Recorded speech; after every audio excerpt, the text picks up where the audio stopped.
Good evening, folks. This is Marcel. Here comes Amtrak Coast Starlight, train number 14. Final destination of that train, Seattle, King Street.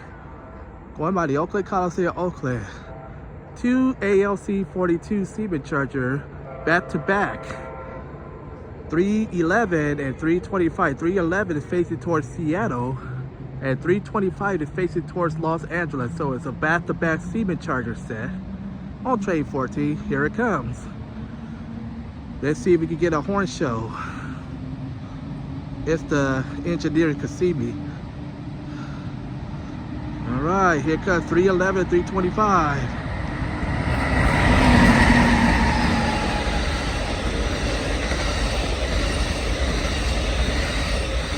All right, folks, that train is off to Seattle. Thank you, Eric Fong, for seeing that train at San Jose for the contest. I'm Marcel Hall. Have a good Thursday night. Thank you for watching. Bye-bye.